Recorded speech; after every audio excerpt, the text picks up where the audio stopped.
गजब की खुशबू, गजब का स्वाद, MDH का सब्जी मसाला। जो हमेशा याद रखिए, MDH सब्जी मसाला। रूप मंत्रा आयुर्वेदिक फेस क्रीम, ये कोई कॉस्मेटिक नहीं, आयुर्वेदिक औषधि है। पेट सफा आयुर्वेदिक चूर्ण, पेट सफा हर रोग दफा। Doctor ortho Ayurvedic oil and capsule, जोड़ों के दर्द की बेजोड़ दवा।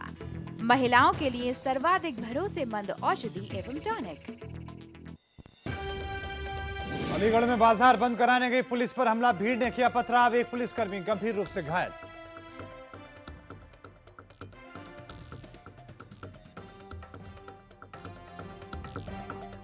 रायबरेली में कोरोना से 8 नए मामले आए सामने, स्वास्थ्य विभाग में मचा हड़कंप, कोरोना मरीजों की संख्या हुई 43। प्रयागराज में पकड़े गए जमातियों को जेल भेजा गया, कल मिले थे 16 विदेशी जमाती, प्रोफेसर मोहम्मद शाहिद को भी भेजा गया जेल। और झांसी में हाईटेंशन लाइन से टकराई कंबाइन, गेहूं के खेत में लगी आग, कड़ी मशक्कत के बाद आग पर पाया गया काबू।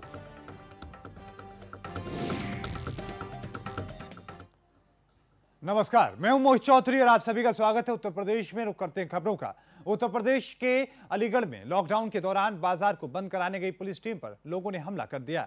भीड़ ने पुलिसकर्मियों पर जमकर पत्थर बरसाए, इस दौरान एक पुलिसकर्मी भी घायल हो गया। आपको बता दें कि लॉकडाउन में सुबह 6 बजे से 10 बजे तक ही बाजारों को खोलने की छूट दी जाती है, जिसमें जनता अपना जरूरी सामान खरीद सके। लेकिन आज जब पुलिस 10 बजे बाजार बंद कराने गई तो सब्जी मंडी भोजपुरा में भीड़ ने पथराव कर दिया। मौके पर भारी मात्रा में फोर्स पहुंच गई, जिसके बाद हालात को काबू में पाया गया।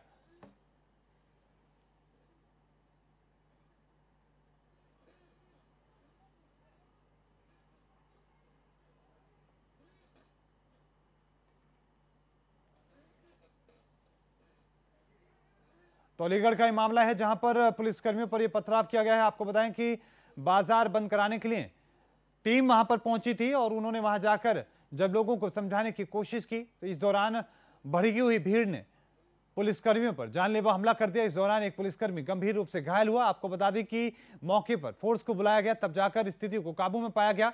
आपको बता दें कि पथराव किया गया है पुलिसकर्मियों पर। लगातार इस तरह की घटनाएं देखने को मिल रही हैं।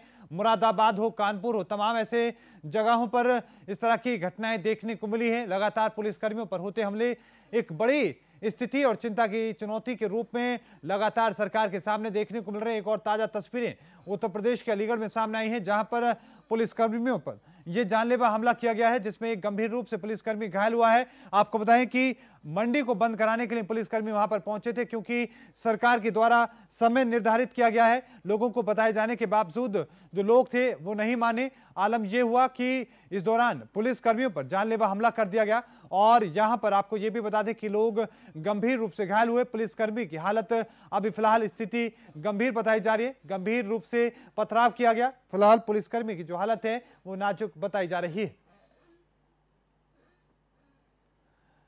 उत्तर प्रदेश के अलीगढ़ का यह मामला है, जहां पर एक पुलिसकर्मी घायल हो चुका है। बाजार बंद कराने गई पुलिस पर यह जानलेवा हमला किया गया और इसी के साथ में आपको यह भी बता दें एक बार फिर से, उत्तर प्रदेश के अलीगढ़ में लॉकडाउन के दौरान बाजार को बंद कराने गई पुलिस टीम पर लोगों ने हमला कर दिया। और इस खबर पर ज्यादा जानकारी के साथ हमारे संवाददाता अलीगढ़ से छवि राणा जुड़ चुके हैं। छवि राणा, पुलिसकर्मियों पर जोरदार हमला किया गया है, उनके ऊपर पथराव हुआ है, क्या कुछ अपडेट है, विस्तार से बताएं।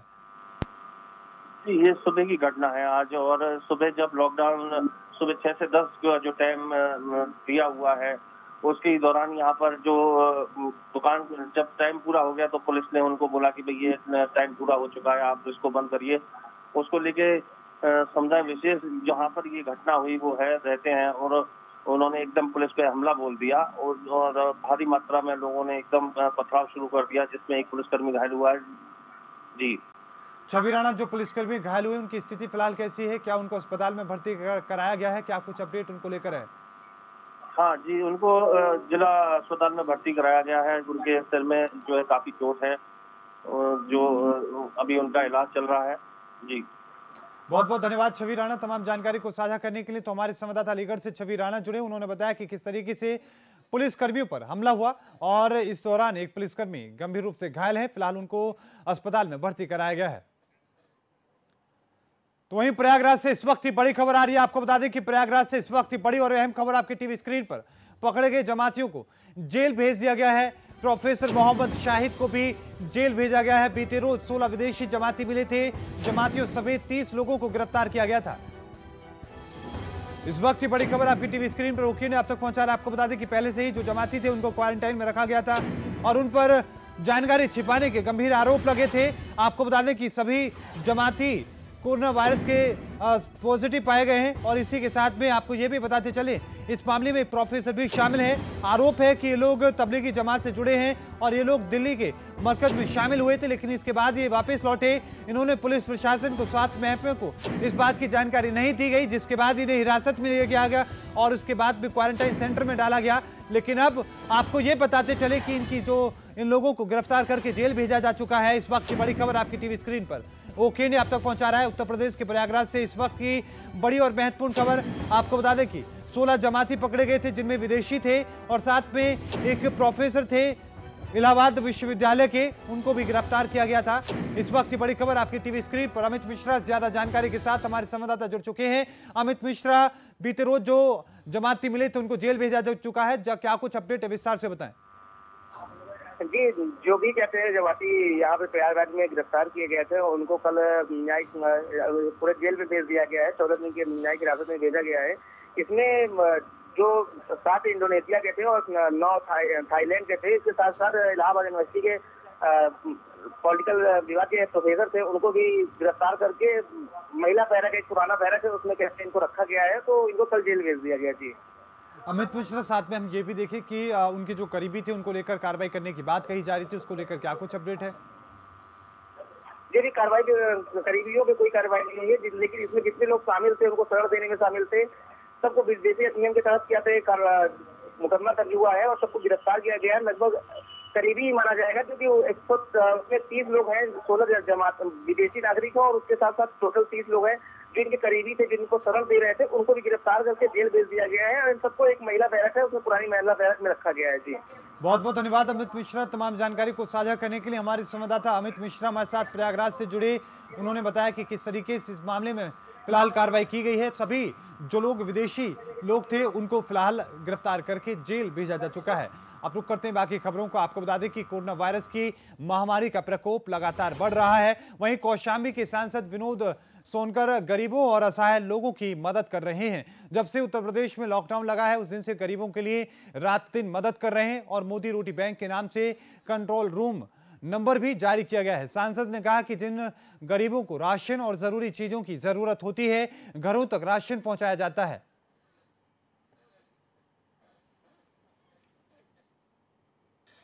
देखिए, जब कोरोना की वजह से देश के यशस्वी प्रधानमंत्री जी ने 24 तारीख की रात्रि को पूरे देश को लॉकडाउन की घोषणा की जिससे कोरोना से बचाव किया जा सके, तो तत्काल मैंने एक कंट्रोल रूम की स्थापना की और कंट्रोल रूम के माध्यम से मैंने जो लोग निराश्रित हैं, कमजोर हैं, मजदूर हैं, इस लॉकडाउन में जिनको सबसे अधिक परेशानी होने की संभावना थी, उनको देखते हुए मेरे द्वारा मोदी रोटी बैंक की स्थापना की गई। मोदी रोटी बैंक लोगों के सहयोग से, लोगों के द्वारा, लोगों के लिए चलाया जाने वाला एक प्रकार का अनूठा प्रयास था।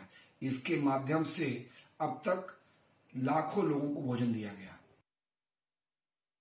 जब ओके इंडिया की टीम जिला कौशाम्बी के सांसद विनोद सोनकर से बातचीत की तो विनोद सोनकर जी ने जैसा बताया कि मोदी रोटी बैंक के रूप में उन्होंने जो आयोजन किया उससे गरीबों को आर्थिक रूप से मदद करने वालों का घर तक राशन, मास्क जैसे ज़रूरत की चीज़ें हैं वो पहुंच सके। और इस मोदी रोटी बैंक में अगर कोई मदद भी करना चाहें तो वो भी मदद कर सकते हैं, पैसे से हो, अनुदान या राशन वो पहुंचा सकते हैं, जिससे उनके नाम से वो गरीबों तक पहुंच सके। और इनका पूर्ण रूप से यही कहना है कि जब तक लॉकडाउन रहेगा तब तक ये ऐसे ही मोदी रोटी बैंक नाम से चलता रहेगा। गरीबों के असहाय को घर तक राशन पहुंचाया दिया जाएगा।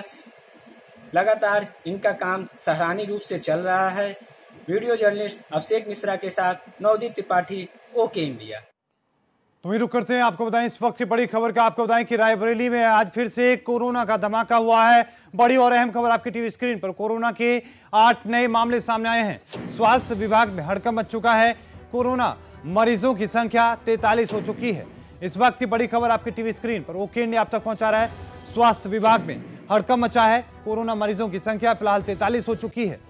बड़ी और अहम खबर आपकी टीवी स्क्रीन पर उत्तर प्रदेश के रायबरेली से, जहां पर एक बार फिर से एक साथ में 8 नए मामले सामने आए हैं, जिसके बाद में रायबरेली में एक बार फिर से हड़कंप का माहौल है। लगातार तेजी के साथ में आंकड़े रायबरेली में बढ़ते नजर आ रहे हैं। स्वास्थ्य विभाग में लगातार जो हड़कंप है वो मचा हुआ है। पुलिस प्रशासन पूरी तरीके से इलाके में सख्ती बरते हुए बावजूद इसके जो आंकड़े वो बढ़ते नजर आ रहे हैं। अब तक रायबरेली में 43 आंकड़े सामने आ चुके हैं। रायबरेली में एक बार फिर से कोरोना का ये धमाका हुआ है। एक साथ बड़ी संख्या में नए आंकड़े सामने आए हैं। आपको बताएं कि कोरोना के 8 नए मामले रायबरेली से सामने आने के बाद में स्वास्थ्य विभाग में हड़कंप मचा है। आपको ये भी बताते चलें कि इस पूरी स्थिति को काबू में पाने के लिए लगातार लोगों को जागरूक किया जा रहा है पुलिस प्रशासन के द्वारा, और साथ में स्वास्थ्य महकमा भी लगातार लोगों को जागरूक करने में जुटा है। बावजूद इसके इस तरह की जो स्थिति है, इस तरह के जो आंकड़े हैं वो देखने को मिल रहे हैं। बड़ी और अहम खबर आपकी टीवी स्क्रीन पर ओके इंडिया आप तक पहुंचा रहा है।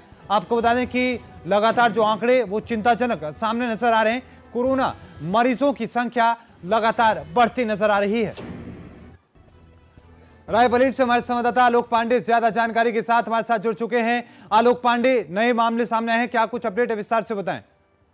जी मोहित, मैं आपको बताना चाहूंगा, बीते दिन रायबरेली में 33 कोरोना पॉजिटिव मामले सामने आए थे और सभी को कृपालु इंस्टीट्यूट में क्वारंटाइन में रखा गया था। और कुछ नए मामले भी आज सामने आए जो जमाती बताए जा रहे हैं, इनके संपर्क में आए हुए थे और जिनको भी कुल मामले जिनकी संख्या पॉजिटिव बताई जा रही है उनकी संख्या 8 है। कुल रायबरेली में संख्या कोरोना पॉजिटिव मरीजों की 43 हो गई है। जी आलोक पांडे, साथ में ये भी जानने की कोशिश करें कि क्या इलाके को सैनिटाइज करने का काम, इस तरह के कदम भी उठाए जा रहे हैं? जी मोहित, मैं बताना चाहूंगा, जिस इलाके से कोरोना पॉजिटिव मरीजों की पुष्टि हुई है उन इलाकों को पूरी तरह से हॉट स्पॉट घोषित किया गया है और उनको पूरी तरह सील करने की प्रशासन तैयारी में जुट चुका है और हॉटस्पॉट इलाकों को भी सैनिटाइज करने का कार्य किया जा रहा है। बहुत बहुत धन्यवाद आलोक पांडे, तमाम जानकारी को साझा करने के लिए। हमारे साथ रायबरेली से आलोक पांडे हमारे साथ जुड़े। आलोक पांडे ने बताया कि किस तरीके से बीते रोज के बाद एक बार फिर से बड़ी संख्या में नए आंकड़े सामने आए हैं, जिससे लगातार स्वास्थ्य महकमे में हड़कंप का माहौल है। तो वहीं आपको बता दें कि बदायूं में बीजेपी सांसद डॉक्टर संघमित्रा की ओर से राहत सामग्री वितरण की जा रही है ताकि लॉकडाउन में कोई भी व्यक्ति भूखा ना रहे। बदायूं पहुंचे सांसद ने डॉक्टर संघमित्रा मौर्य ने बताया कि कोरोना जैसी महामारी से पूरा देश परेशान है। प्रधानमंत्री नरेंद्र मोदी के निर्देश अनुसार वितरण की राहत सामग्री दी जा रही है। साथ ही बदायूं सांसद ने सभी लोगों से लॉकडाउन का पालन करने और सोशल डिस्टेंस बनाए रखने की अपील की है।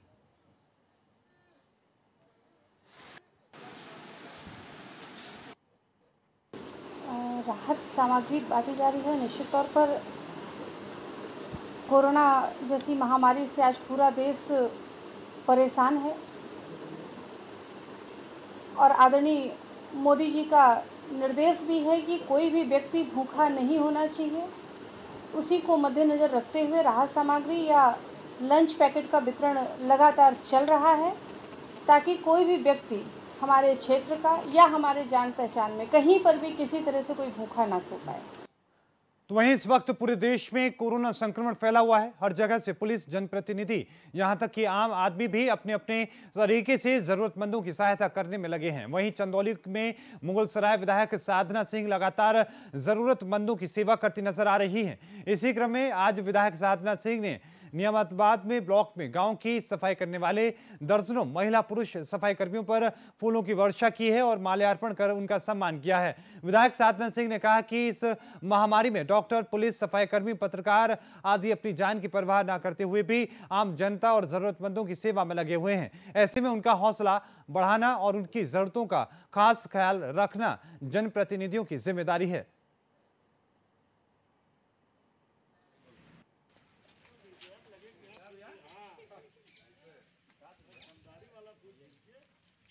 हम अपने विधानसभा में नियामतबाद ब्लॉक में हमने डॉक्टर्स, सिस्टर्स, स्टाफ, सफाई कर्मी और प्रशासन के लोग, पुलिस प्रशासन के लोग सबका फूल पुष्प से वर्षा करके सम्मान किया। इसके अलावा भी कोई कार्यक्रम था जिसमें सम्मान पत्र दिया गया था? क्या प्रधानमंत्री जी का सम्मान पत्र जो था उन्हें डॉक्टर्स को दिया है।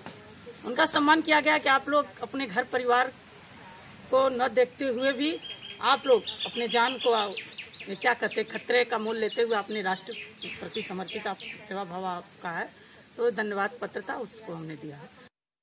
वहीं उत्तर प्रदेश पुलिस आपकी सेवा में सदैव तत्पर, ये स्लोगन उत्तर प्रदेश की पुलिस फोर्स का है, जो अभी लॉकडाउन में आम जनता की सेवा करती दिख रही है। वहीं जनता भी पुलिस के काम का लगातार सराहना करते हुए उन पर पुष्प वर्षा करती नजर आ रही है। इस बीच उत्तर प्रदेश के चंदौली में एक ऐसा मामला सामने आया है जिसमें आज पुलिस की कार्यप्रणाली पर सवाल उठने लगे हैं। मामला जनपद के मुगलसराय कोतवाली क्षेत्र का है। दरअसल क्षेत्र के पीडीडीयू नगर स्थित नई सट्टी के पास एक युवक की बाइक को पुलिस ने सीज कर दिया, जबकि युवक का आरोप है कि वो चंदौली स्थित एक निजी अस्पताल में पड़ी बीमार पत्नी की ब्लड लेने वाराणसी जा रहा था। इस दौरान युवक ने पुलिस को मेडिकल संबंधित कागजात दिखाए, बावजूद इसके पुलिस ने युवक की गाड़ी सीज कर दी, जिसके बाद बेबस युवक पैदल ही चंदौली के लिए रवाना हो गया।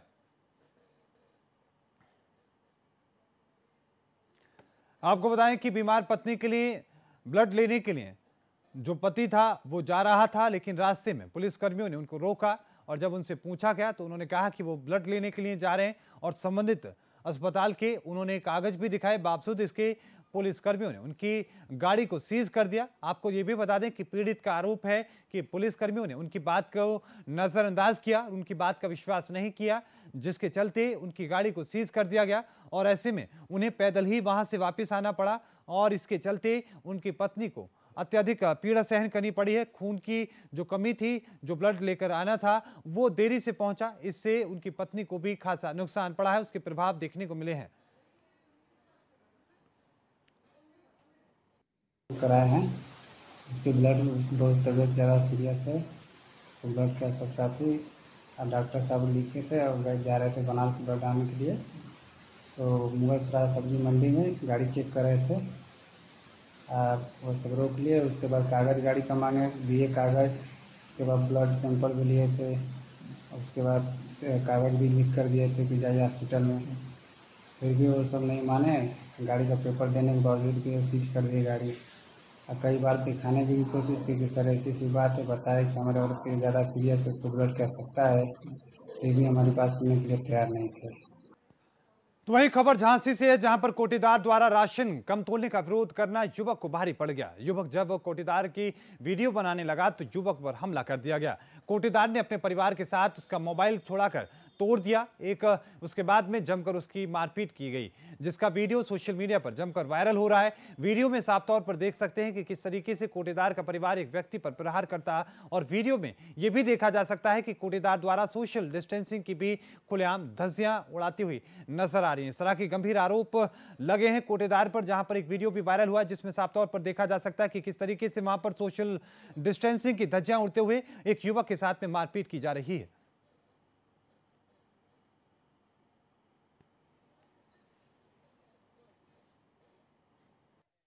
ये मारा है आपको? कपड़े वपड़े भी फाड़े हैं? अच्छा। पटक पटक के मारा है। ठीक है, घर वाले मारा है। ठीक है। कोटीदार का नाम क्या है? संतोष सिंह गांधी। अच्छा, कहाँ के रहने वाले हैं आप? ग्राम घांगरी। तो वहीं लॉकडाउन में पुलिस दिन रात जनता की सेवा में लगी है। वहीं पीलीभीत में लॉकडाउन में कुछ अच्छी तस्वीरें सामने आई हैं, जिससे स्पष्ट हो सकता है कि मानवता अभी भी इस देश में जीवित है। जहां सिपाहियों से उन मंदबुद्धि युवकों को नहलाया और समाजसेवी की मदद से कपड़े मंगाकर उन्हें पहनाए और खाना खिलाया। पूरनपुर चौराहे पर काफी समय से सड़क पर ही अपनी जिंदगी गुजार रहे 3 मंदबुद्धि युवकों को चौकी इंचार्ज निर्देश सिंह चौहान ने देखा तो तत्काल अपने सिपाहियों से आदेश देकर उनको नहलवाया गया और खाना खिलवाया गया। पूरा मामला पीलीभीत की कोतवाली पूरनपुर क्षेत्र का है, जहां पर काफी समय से 3 मंदबुद्धि युवक सड़क पर रहकर अपनी गुजर बसर कर रहे थे। पूरनपुर कोतवाली में तैनात निर्देश सिंह चौहान ने इन युवकों को देखा और दरियादिली दिखाई। आपको बताएं कि अब ये मामला लगातार लोगों के बीच चर्चा का विषय बन चुका है, जिसके बाद में पीलीभीत पुलिस की जमकर तारीफें की जा रही है। जिस तरीके से पूरनपुर पुलिस में वहां पर मौजूद पुलिसकर्मियों ने इन मंदबुद्धियों को वहां पर पहले नहलाया, उसके बाद उन्हें कपड़े पहनाए, उसके बाद उनको खाना खिलाया गया, जिसके बाद अब ये तस्वीरें लगातार चर्चा का विषय बन चुकी हैं। आपको ये भी बताते चलें कि लगातार उत्तर प्रदेश पुलिस लॉकडाउन के इस बीच में लोगों की मदद के लिए अलग अलग तरह के कदम उठा रही है, ताकि इस हालातों से गुजरा जा सके, बाहर निकला जा सके, लोगों की मदद की जा रही है। लेकिन इस बीच ये तस्वीरें लगातार उत्तर प्रदेश की जो पुलिस है उसकी तारीफ करने को लोगों को विवश कर रही हैं। लोग खूब खुलकर लगातार पुलिस की तारीफ कर रहे हैं। उनको पहले पुलिसकर्मियों के द्वारा नहलाया जाता है, उसके बाद उनको नहलाने के साथ साथ उनके बाल काटे जाते हैं, उनको नए कपड़े दिए जाते हैं, उनको खाना खिलाया जाता है। जिसके बाद आपको यह भी बता दें कि अब लगातार पीलीभीत पुलिस की लगातार चर्चा लोगों के बीच में चल रही है।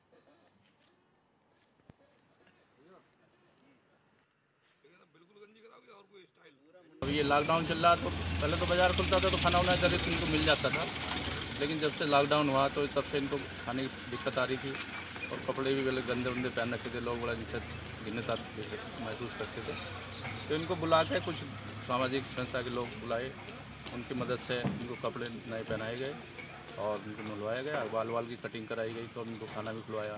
तो अभी साफ़ सुथरे हैं तो अब इनको कोई भी खाना दे देगा। तो बड़े कई महीने से ऐसे ही घूम रहे थे, इन पर 10-12 जोड़ी कपड़े चढ़े हुए थे इनके शरीर पर। बड़े गंदा महसूस होता था लोगों को देखने में, लेकिन अब कपड़े भी अच्छे पहन लिए, अब लोग इनको अच्छा महसूस करेंगे और खाना भी देंगे। तो वहीं एक तरफ जहां कोरोना महामारी के इस दौर में जहां एक तरफ सरकार सभी को घर बैठे सहूलियत दे रही है, तो वहीं औरैया में खुलेआम एक कोटेदार द्वारा इसकी धज्जियां उड़ाई जा रही हैं। कोटेदार ने न सिर्फ सरकारी आदेशों को ताक पर रखते हुए घोटाले घटतोली कर रहा है, वहीं फ्री में मिलने वाला और बंटने वाला राशन वो मूल्य लेकर ही दे रहा है। कई बार शिकायतों के बाद भी अभी तक कोटेदार के खिलाफ में कोई कार्रवाई नहीं होने से ग्रामीण जनता के साथ साथ ग्राम प्रधान की भी परेशान है। वहीं जिला आपूर्ति अधिकारी इस मामले में जांच के बाद कार्रवाई का आश्वासन दे रहे हैं। आपको बता दें कि लगातार सरकार के आदेश हैं कि जो राशन को पहले लोगों को मिलता था, उसके अलावा अतिरिक्त और भी राशन मुहैया कराया जा रहा है, जो कि बिना किसी चार्ज के, यानी कि बिना किसी पैसे के लोगों को दिया जाएगा। अब लोगों के द्वारा कोटेदार पर ये गंभीर आरोप लगे हैं। आरोप लगा है कि कोटेदार न सिर्फ घटतोली कर रहा है, बल्कि जो राशन सरकार के द्वारा मुफ्त दिया जा रहा है उसके भी पैसे वसूले जा रहे हैं। इस मामले में अभी तक मामले में कोई कार्रवाई नहीं हुई है, जिससे ग्रामीणों में खासा रोष है। तो वहीं जो गांव के प्रधान हैं उस भी इस बात को लेकर खासा चिंतित नजर आ रहे हैं। हालांकि इस मामले को लेकर अब आपूर्ति विभाग के अधिकारियों के द्वारा यह आश्वासन दिया गया है कि इस मामले में वो जांच करेंगे और उसके बाद कड़ी कार्रवाई करने की बात कही गई है। कतई नहीं, इसमें देखिए 15 तारीख की दूसरे चरण के वितरण में 1900 चावल बांटा गया, उसमें कोई पैसा नहीं लिया, वो बहुत अच्छा वितरण हुआ। उसमें कुछ घटतौली की पार्टीबंदी की शिकायत आई, जांच में वो नहीं पाया, पुष्टि नहीं हुई। 23 जो दुकानों की जांच कराएगी रैंडम, उसमें मात्र एक में पुष्टि हुई, उसके जो 10,000 का बाट माप निरीक्षक द्वारा चालान कर दिया। तो इस तरह कार्रवाई बराबर चल रही है और उसमें पूरा नियंत्रण है कि कहीं पर भी न घटतौली हो और न कहीं पर किसी तरह की अनियमितता हो पाए। कार्डधारक को निर्धारित मात्रा में निःशुल्क है तो निःशुल्क खाद्यान्न बटे और धनराशि लेते हैं मूल्य लेके खाद्यान्न। तो वहीं झांसी के केशवपुर खेत में कटाई के दौरान कंबाइन ऊपर से निकली हाई टेंशन लाइन से टकरा गई, जिससे गेहूं के खेत में आग लग गई। पल भर में पूरा खेत जलकर राख हो गया। मामला सीपरी बाजार थाना क्षेत्र का बताया जा रहा है, जहां पर ग्राम केशवपुर में खेत में कंबाइन कटाई कर रही थी। इसी दौरान कंबाइन खेत के ऊपर से निकली हाई टेंशन लाइन से टकरा गई। इससे कंबाइन में करंट प्रभावित हुआ और खेत में चिंगारी के साथ में आग लग गई। खेत में खड़ी सूखी फसल ने तत्काल आग पकड़ ली और देखते ही देखते पूरा खेत जलकर राख हो गया। ग्रामीणों ने इसकी सूचना फायर ब्रिगेड को दी। जब तक फायर ब्रिगेड पहुंची तब तक खेत पूरी तरीके से जल चुका था और मौके पर पहुंचकर दमकल कर्मियों ने फैल रही आग पर काबू पा लिया है।